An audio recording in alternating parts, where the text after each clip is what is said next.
Red Larus Familias. ¡Bienvenidos!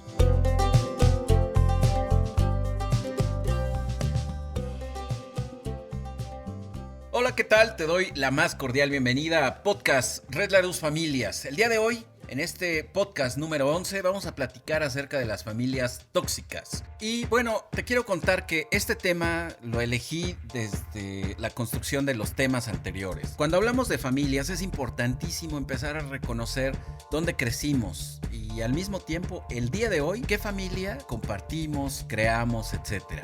Los estudios acerca de las relaciones familiares, pues son muy importantes para darnos cuenta de cuáles son las cosas que nos constituyen. Es como saber que tenemos 2 piernas, 2 brazos, un tronco, etc.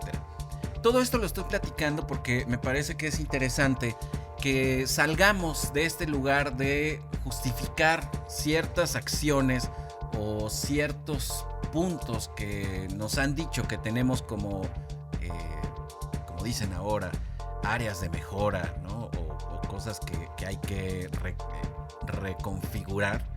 Bueno, la realidad es que son cosas que no nos salen muy bien o que no hacemos, ¿no? Entonces, desde ese lugar los utilizamos como puntos de partida para justificarlos. Y entonces decir, claro, pues es que así nací en esta familia, ¿no? Claro, pues es que yo tuve esto. Y yo, la verdad, lo digo de esta manera y parece un poco peyorativo y un poco burlón, ¿no? Con un poco de sarcasmo, porque la realidad es que ahí, si nos quedamos en ese lugar, nos hacemos poco claros, estamos en un lugar de poca conciencia y entonces decir, pues es que así soy, no voy a cambiar, ¿no? O así soy, ¿qué quieres que haga? No, yo creo que la responsabilidad personal nos lleva a darnos cuenta que esa toxicidad que vivimos en algún punto, que en algún otro momento se llamó familia disfuncional, nos ha llevado a tener cierto rasgo de personalidad o a presentar ciertas estrategias o habilidades relacionales. Sin embargo, el día de hoy lo puedo modificar. Si yo sé que tengo, entonces sé cómo gastarlo, o sé a dónde distribuirlo, o sé administrarlo. Por lo tanto, esta es la importancia de este podcast, de darnos cuenta que quiero empezar qué quiero que sea diferente en mí a partir de todo eso que me entregaron mis padres, mis tíos, mis abuelos, mis primos, todos aquellos personajes que figuraron en algún punto en la construcción de mis recuerdos o de mi realidad en ese entonces. Por lo tanto, me gustaría que en estos siguientes minutos, ¿no?, tú te des a la tarea de sacar cualquier juicio, evitar decir, pues es que ve qué malos fueron por darme esto, ¿no? O claro, es que ahora entiendo por qué no sentía tanta cercanía con mis padres. Bueno, por ahí irán apareciendo todo eso, pero de verdad quiero que no te quedes con esa sensación de desagrado o todo lo contrario, con un súper agrado. Me gustaría que se pusiera sobre la mesa todo esto y entonces de ahí veas que se desprendió de todo ello. A veces lo que nos parece la peor tragedia, ya cuando la pensamos y la reflexionamos, nos damos cuenta que fue una bendición y esa es la intención del día de hoy. Les voy a decir cuáles son las características que podríamos mencionar como parte de una familia tóxica. Quiero hacer una distinción entre una familia disfuncional y una familia tóxica, porque esto es bien importante. En una familia disfuncional, en aquel entonces, estoy hablando de 1950, 1960, que es cuando surge el término, se empezó a reconocer cómo ciertos patrones de conducta y ciertas características de personalidad de los grupos de personas que ahora llamamos familias generaban en los hijos, o las respuestas que daban en los hijos, cuáles eran las consecuencias de este tipo de conducta, etc. Entonces, una familia disfuncional era aquella que presentaba un grupo de personas que compartían un lazo sanguíneo, que era una definición de familia, y que los llevaba a tener carencia de recursos para relacionarse o incluso desarrollar una psique sana, es decir, no tener algún trastorno psiquiátrico, psicológico o mental, como se aquel entonces. El estudio de todo esto empezó de una manera muy peculiar y se los quiero compartir porque así es como nace este término de familia disfuncional. Se empezó a tratar a individuos que tenían esquizofrenia, diferentes trastornos psiquiátricos que ya estaban guardados en estos hospitales que, bueno, eran impresionantes, ¿no? Con tratamientos súper agresivos, estar medicados todo el tiempo, etcétera. Nada más vean alguna película de 1960, 1970 de cómo era un hospital psiquiátrico. Para una muy breve referencia, Atrapados sin salida, sale Jack Nicholson. Y entonces ahí empiezan a darse cuenta que un individuo por sí solo podría o tenía la habilidad para recuperarse. Pero al mandarlo a casa, volvía a la misma dinámica, por lo tanto, enfermaba de nuevo. Y entonces aquellos psiquiatras, aquellos médicos, se dieron a la tarea de empezar a reconocer, ¿no? y ver cuáles eran, pues, las razones por las cuales un individuo que ya había sanado volvía a enfermar. Entonces empezaron a estudiar a toda la familia completa. Invitaban a papá, mamá y hermanos a internarse junto con el paciente. Fueron estudios importantes, ¿no? Concluyentes, que daban cuenta de cómo la actitud de mamá, la actitud de papá, las relaciones que se establecían, las alianzas, los vínculos, las traiciones, todo esto que pasa en una familia daba como resultado la esquizofrenia. Y seguramente te estás preguntando: David, yo no tengo esquizofrenia, no tengo nada, la realidad es que somos sanos, ¿no? Nos relacionamos perfecto con cualquiera, tengo trabajo, en fin, totalmente de acuerdo. Y entonces, estas son las razones por las cuales, para muchos y en esta actualidad, ya no cabe ese término de familia disfuncional, porque se dieron cuenta que no necesariamente todos aquellos que presentaran aquellas actitudes daba como resultado esquizofrenia o depresión. Somos sanos, somos normales, somos capaces de relacionarnos. Entonces, ahora se habla de familias tóxicas. Cuando hablamos de toxicidad, bueno, es algo que yo puedo consumir y que, por supuesto, me va a generar algún daño. No necesariamente es que me mate al momento de tenerlo, pero sí habrá una repercusión. Bueno, la toxicidad, pues todo mundo sabemos, ¿no? Es como la radioactividad. Si yo me acerco a un material radioactivo, pues voy a tener alguna consecuencia. Y lo que pasa en las familias es exactamente igual. Las familias tóxicas son aquellas que nos han entregado algo que me lleva a actuar o relacionarme de cierta manera. Entonces, a ver, ¿cuáles son las características de una familia tóxica? Bueno, ahí les van 4 que tal vez pueda ampliarse, pero me gustaría empezar por ahí para que empecemos a reconocer y luego qué hicimos con todo ello. La primera de estas características es ausencia de individualidad. ¿Eso qué significa? Que no puedo ser yo, que siempre tiene que ser lo que alguien más dice, en específico mis padres. Tal vez ahora ya no sea tan visible, ¿no? Pero antes se les decía a los hijos que estudiar. No sé si todavía existan, seguramente existen familias en las cuales por tradición, por usanza, porque así lo dice el papá, porque ahí no se habla de esos temas, siguen siendo de esta manera. Se les dice a los hijos qué deportes practicar, qué cosa comer, qué cosa no comer, etc. No hay una individualidad, no te permiten ser tú mismo. La segunda característica es que puede haber una sobreprotección desmedida hacia los hijos, o al lado opuesto es que haya una desidia total por parte de los padres hacia los hijos. Es decir, los ignoran y como si no existieran estos padres. Entonces, date cuenta cómo son estos dos extremos. Estoy muy al pendiente y voy a hacer todo por ti. Y el otro extremo está en que haz lo que quieras, cuando quieras, donde quieras, con quien quieras. A mí me da exactamente lo mismo.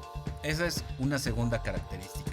Acá también pueden haber diferentes grados. Entonces, la tercera es: hay temas tabú. La comunicación en las familias tóxicas no existe. Por lo tanto, hay temas que están muertos y que no deben de ser mencionados. Y que si en algún punto se mencionan, nadie quiere hablar de ello. Se desconoce totalmente, ¿no? Son temas muertos, así como se escucha. La cuarta característica es la falta de flexibilidad por parte de los adultos o los padres en este caso. Y además de esta falta de flexibilidad hay límites difusos, es decir, no queda claro quién es quién, qué hace qué, nada. O sea, todo mundo puede hacer lo que quiera, todo mundo puede decir lo que sea. Son límites difusos, ¿no? A veces me puedo poner en el rol de papá, yo siendo hijo, y no pasa nada. A veces mi papá se puede poner en el lugar de ser hijo y no pasa nada.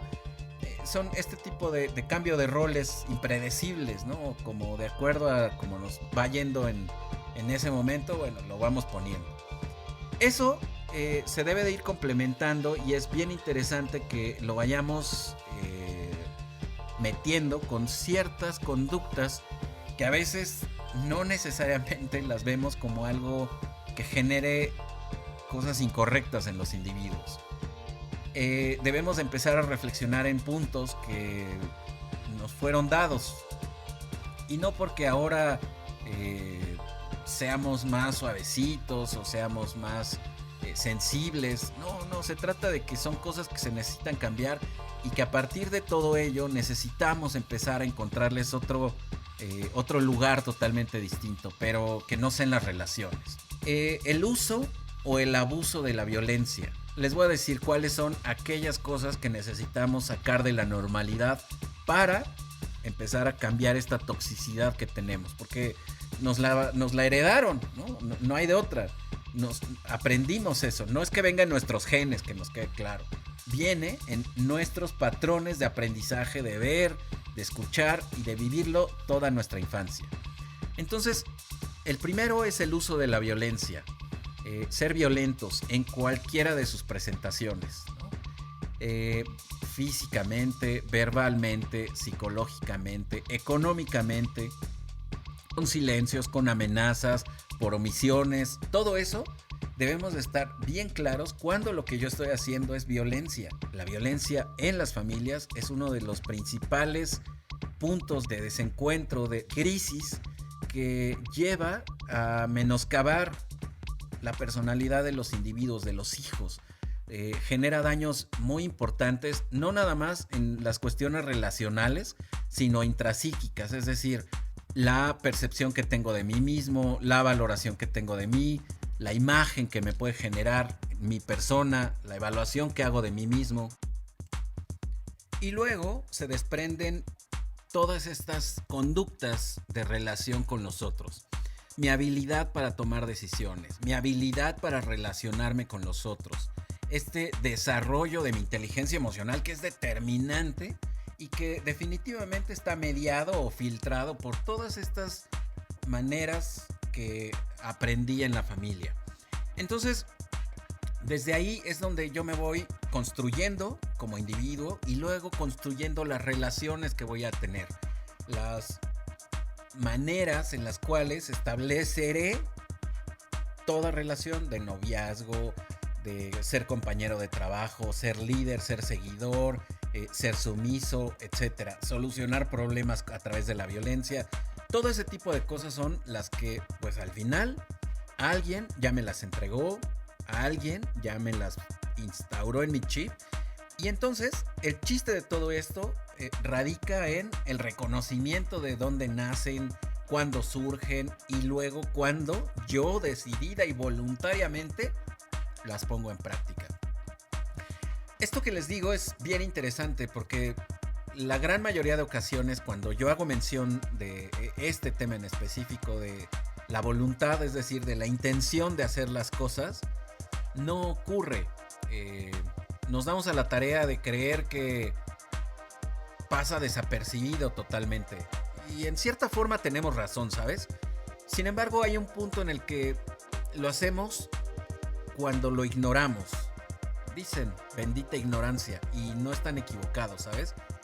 Cuando yo no sé, entonces sí me sale natural del corazón, de mi ronco pecho, de donde tú quieras, pero te sale porque es lo que traes aprendido, porque es lo que ya alguien escribió ahí en tu chip. Pero en el momento en el que lo empiezas a reflexionar, en el momento en el que tú le pones el foco, el reflector encima y ya no hay cómo hacerse a un lado, entonces ahí sí es donde necesitamos empezar a cambiar.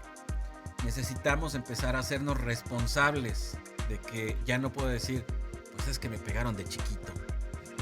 O la otra justificación de, pues es que me maltrataban, ¿no? Y me dejaron huellas imborrables.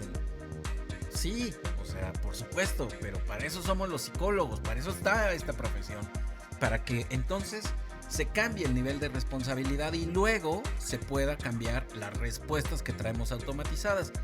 Por un lado es quitar la automatización y por el otro lado, que también es interesante, es hacernos conscientes de esta realidad de hacer las cosas voluntariamente. Otra de las partes que también es determinante es cuando existe alguna adicción en la familia. Las adicciones, les quiero recordar y les quiero comentar para quien no sepa y recordar para quien ya sepa, la etimología de la palabra es adicción, lo no dicho. A, que es no, dicción, dicho. Esto implica las características de las familias tóxicas. ¿Te acuerdas? Yo te decía que la falta de comunicación y temas tabú son una de las características principales. Bueno, pues la adicción se presenta por ahí a un ladito, ¿sí? Agarradita del hombro, del brazo, para entrarle a este juego familiar relacional que definitivamente nos va enseñando que no debo de hablar, que me debo de aguantar y que lo debo canalizar de otra manera sin que necesariamente sea lo más sano que podamos integrar. Otro de los elementos que forma parte de estas familias tóxicas es un alto nivel de exigencia y expectativas sobrecargadas. No se trata nada más de tener o no tener expectativas en los hijos, sino pensar que mi hijo va a ser un genio, o anhelar o desear o esperar que mi hijo no solo sea brillante, sino que sea un genio. Y no es que no lo pueda hacer, pero que tanto lo estimulo, que tanto lo que estimulo es la manera correcta, ¿no? Porque muchas veces aquí viene otro de los puntos que los papás entran en conflicto justamente por satisfacer esa expectativa que tal vez nada más es de ellos. La parte de las expectativas, cómo va funcionando, pues la única manera y el único desenlace posible es vivir en estrés constante por parte de los hijos. Porque nunca se es suficiente, porque nunca se hace bien las cosas, porque los mismos padres, por este nivel de exigencia que ponen, van acomodando a los hijos en un camino en donde tal vez es muy estresante, muy incómodo. Pocas personas aprendemos bajo estrés constante.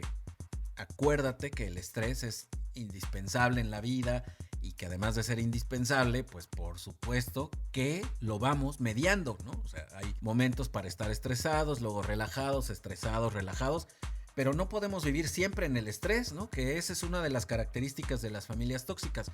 Todo el tiempo peleando, todo el tiempo exigiendo, discutiendo, regañando, etc. Otra de las características o que acompaña a estas características de lo cual hemos estado platicando, pues es el opuesto de las altas expectativas y un alto nivel de exigencia. Los padres están ocupadísimos en su vida, en su trabajo, en su mundo, y a los hijos nada más se les da cosas materiales. Entonces, bueno, hay una baja responsabilidad por parte de los padres. No nada más es en la atención o en el acompañamiento, sino en la esfera emocional. No hay caminar juntos, no hay enseñarte, no hay darte un ejemplo. También esa es uno de los escenarios de las familias tóxicas, que fíjate bien cómo después de estar platicando todo esto, hay dos escenarios muy probables. Los que están encima de los hijos, ¿no? Sobreprotección, expectativas altas, estrés constante, permanente, etc. Y desde el otro lado también la ausencia total por parte de los padres. El no me importas, hijo, o me importas, pero sabes que tengo mucho trabajo, ¿no? Entonces, obviamente este tipo de mensajes es doble, porque de voz te dicen me importas y en las acciones son totalmente opuestas, que te dicen no me importas. Y esto es lo que va generando en los individuos sobrecarga. Después de todo esto que estoy platicando, después de reconocer estos dos ámbitos, ¿no? Es bien importante que al día de hoy tú hagas una revisión completa de qué familia tienes el día de hoy. Y no solamente me refiero a qué familia tienes tú como papá, o sea, tú siendo padre o tú siendo madre. No, me refiero a qué familia tienes tú siendo hijo. Uno de los grandes conflictos que ocurre en los hijos es que se creen incapaces de modificar esta dinámica familiar, que piensan que ellos no tienen la menor posibilidad de modificar esta actitud por parte de los padres. La realidad es un poco diferente. Justo hablar de este tema con ustedes porque desde ser hijo yo empiezo a cambiar y se modifica la reacción que voy a tener por parte de los otros. Pero esta palabra que acabo de utilizar, reacción, es una de las vértebras que necesitamos empezar a reconocer todo mundo. Reacción versus acción. ¿A qué me refiero? Si yo me doy cuenta que estamos viviendo reaccionando, es decir, aquel hace y por lo tanto yo hago, ¿no? Primero viene y me habla bonito, entonces yo te hablo bonito. Si tú te acercas, entonces yo me acerco. Si tú me agredes, entonces yo te agredo. Eso es vivir en reacción. Eso es uno de los resultados más visibles de vivir en una familia tóxica. Cuando yo paso a un lugar totalmente diferente, que es la acción, me doy cuenta que no porque el otro me hable feo, yo debo de hablar feo. Esto de accionar, esto de cambiar esta dinámica de pensamiento, bueno, tiene que ver con lo que yo te platicaba de las consecuencias de la violencia, de la baja construcción psíquica interna de mí como persona. El no creerme capaz, el creer que no valgo, el creer que los demás no me valoran, no me aprecian, etc. Porque desde ahí es ni siquiera pensar que puedo, así, literal, ¿no? O sea, yo no me sé capaz de modificar una conducta de mis papás. Y eso, cuando yo lo pongo así, tienes toda la razón, pero yo sí soy capaz de modificar mis propias conductas. Y soy capaz de reconocer quién soy y qué tengo y qué hago. Bien, mal, regular, pésimo, horrible, etc. Pero yo, o sea, dicho por mí mismo, no esperar a que esta historia sea contada por alguien más. Así sea la persona que me trajo al mundo, o la persona que más me adora, o la persona que más me odia. Cualquiera de estos escenarios, estamos expuestos a que los demás digan. Pero depende de mí esta construcción y luego meterle una cápsula de fierro, de protegida, que nadie tiene acceso. Yo sé que soy muy bueno para dibujar, pero eso nadie me lo dijo. Yo lo descubrí porque tengo la facilidad. Veo algo y lo puedo dibujar y me queda igual que como lo estoy viendo. ¿Eso qué significa? Pues que yo, en esa valoración que hago, me doy cuenta que soy capaz. Y si alguien me dice, oye, qué bien te quedó, está impresionante, ya no es lo que me nutre. Entonces, acá, en este accionar, debo de tener yo este primer lugar. Esto de lo que les estoy platicando, de tener bien construido esto que yo sé de mí, esto que yo reconozco de mí y no el reconocimiento de alguien más o el reconocimiento externo. Entonces, ya que yo tengo este saberme bueno en algo, escuchar a las personas, hablar con los otros, relacionarme con gente desconocida, sonreírle a un desconocido, ser amable con los abuelitos, ser cuidadoso con los que están alrededor mío, ¿no? En mi casa no existe eso, pero mira, en la escuela yo tengo muy buenas relaciones, ¿no? O mira, en mi trabajo soy alguien que brilla. Bueno, eso significa que hay áreas de ti que debes fortalecer y que debes empezar a pulirlas. Ya las tienes, tal vez están un poquito opacas, pero ahora hay que sacar el abrillantador, darles una chaineadita y entonces fortalecerlas. Porque eso es lo único que te va a llevar a actuar, dejar de reaccionar, que eso es lo único que te va a hacer reconocer quién eres. Nadie te lo va a llegar a dar, ¿sabes? Puedes esperarlo. Lo platicaba en este podcast de desarrollo de la inteligencia emocional, y luego también cuando hablé de tomar decisiones hablaba acerca de esto, porque es bien importante darnos a la tarea de ir reconociendo de lo que yo soy o no capaz. pero por mí mismo, no porque alguien me lo diga, porque entonces desde ahí voy a empezar a hacer las cosas que le dan sentido a mi propia historia, no que le dan sentido a la historia del otro acerca de mí. Ya que empecé a accionar en vez de reaccionar, toda esta historia de la familia tóxica, de la violencia, del no hablar, de el me vale o me super ocupo, empieza a hacerse diferente. Pero debemos de estar muy atentos, ¿sabes? Porque esto se va a presentar en cualquier relación que establezcamos. Me imagino que tú has escuchado que de manera cotidiana dicen, ay mira, se casó con su papá. Pues sí, es que Freud decía, ¿no? Y bueno, hasta el cansancio a mí me ha tocado escuchar esas frases. Pero ¿sabes por qué son dichas? Porque no hemos hecho esta pausa para ver cuáles son aquellas cosas que me gustan de mi papá, pero también las que no me gustan.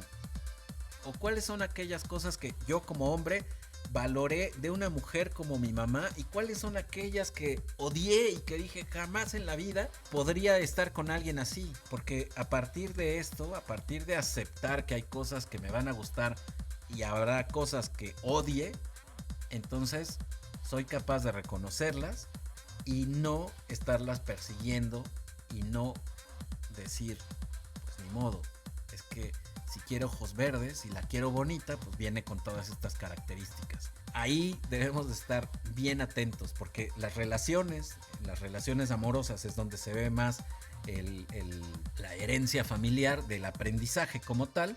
Bueno, pues debemos de estar bien claros para, se vale repetir, pero saber qué se debe de cambiar. Se vale tocar la puerta y meterte, pero también se vale salir corriendo. La realidad es que esto es otro programa, no me quiero meter mucho el día de hoy a cómo salir de estas familias tóxicas, porque me gustaría hacerlo con mucho detalle y mayor conocimiento para empezar a tocar cuáles son aquellas cosas que te hacen actuar. Pero esa es la puerta de entrada. El día de hoy para mí es interesante y determinante el que a partir de estas 4 características tú empieces a darte cuenta de cómo reaccionas en las relaciones con otras personas, aquellas que no son tu familia. ¿Cómo lo cambio? ¿Cómo empiezo a hacerlo mejor? ¿De qué manera podría yo decir ya no soy tóxico? Porque aunque no nos guste, si yo crecí en un ambiente que me ha generado toxicidad, pues ¿qué es lo que va a pasar? Lo voy a contagiar, por supuesto, voy a compartir eso porque es lo que tengo. Entonces, el reconocimiento, la reflexión, el autoconocimiento, la autoobservación son los vehículos que me permitirán cambiar lo que me entregaron mis padres, mis hermanos, los adultos con los que crecí. Porque bueno, estoy poniendo el escenario ideal en donde hay padres, pero qué tal que no hubo padres, hubo abuelos, ¿no?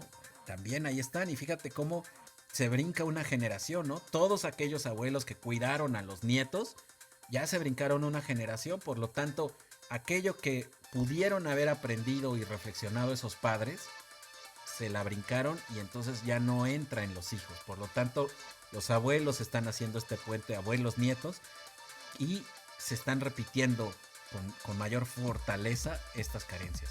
Entonces, aquí no se trata de salir corriendo, aquí se trata de empezar a hablar, se trata de empezar a reconocerlos y si es entre todos, qué mejor, porque de lo que sí te vas a dar cuenta es que ninguna de las cosas que te fue entregada fue con mala intención. Esto es uno de los elementos que para mí es determinante en el tema de familias tóxicas. Ningún padre, ninguna madre, al menos de los que yo he conocido, ha hecho algo para molestar a sus hijos. Siempre lo hacen porque creen que es lo mejor, porque saben que en ese momento es lo que se necesita, porque es lo único que alcanzan a ver. Que mis hijos dentro de quién sabe cuántos años van a ver que había 850 oportunidades, serán ellos.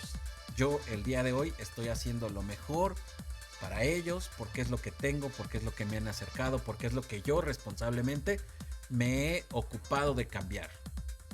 Si no fue suficiente, cosa que nunca va a ser suficiente, pues entonces la siguiente generación se tiene que dar cuenta de aquellos puntos que debe de cambiar. Pero como dicen, eso es otra historia.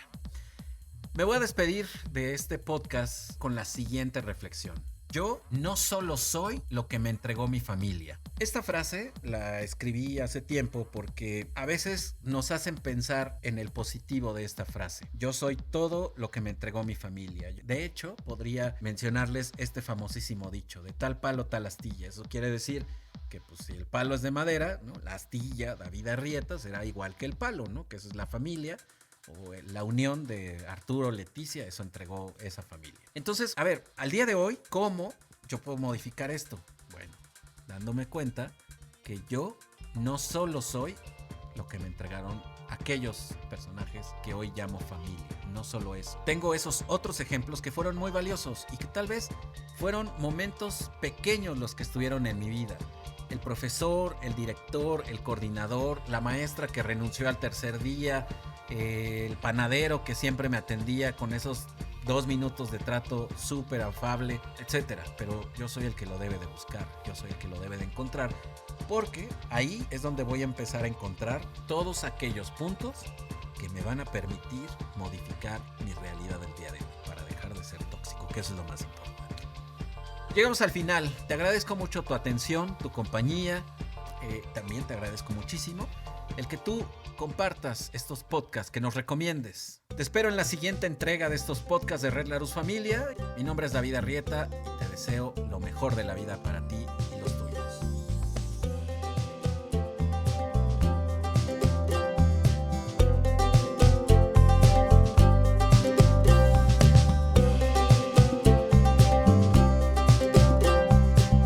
Red Larus Familias presentó